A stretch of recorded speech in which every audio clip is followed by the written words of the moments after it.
Hi everybody, Mark here with Rio Grande. We're going to take a little time to talk about file care and handles and how critical they both are. One thing is you definitely want a handle for these 8-inch hand files like that, because the intention of these is that you're holding these in your hand and you're pushing on them to remove metal. And when you do that, you're going to bury that in the palm of your hand, and trust me man, nothing hurts worse than getting this thing shoved into the palm of your hand. And duct tape doesn't work, it won't do it. So what you want to do is get a handle so that you can cover that tang. And there's a lot of different ones on the market. This particular one is pretty handy in that they're very easy to put on. You just kind of slip it on the tang right there and screw it on. And now I have a nice firm grip. I can actually, nice good grip this way. I can come in here and use two hands if I need to.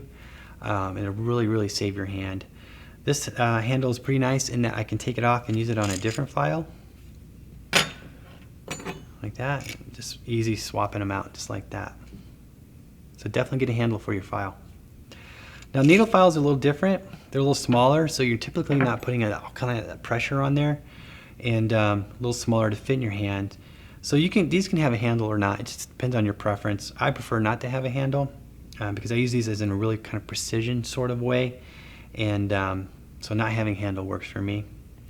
In fact, some files, like this Riffler file, you won't be able to put a handle on there. You're just going to have to hold it kind of like a little pencil and do that. Some files will actually come with a little handle on them, which works pretty good. And this will kind of help protect your palm of your hand from getting that puncture wound. Some files are going to be really short and actually are supposed to be used with a handle system. So in something like this, you would just pop that into the handle, like that, and now you can go to town and do your filing. Now one of the critical things that you need to do with your files is keep good care of them. Over time what's going to happen is that you'll get little pens in here or chips that get clogged your teeth. And when that happens and you're filing, it's going to feel it skip like that, or it'll leave a really weird texture. So you want to keep your files really clean as you go, as you work. One easy way to do that is with a file card. And it's like a little wire brush that has some short bristles on there.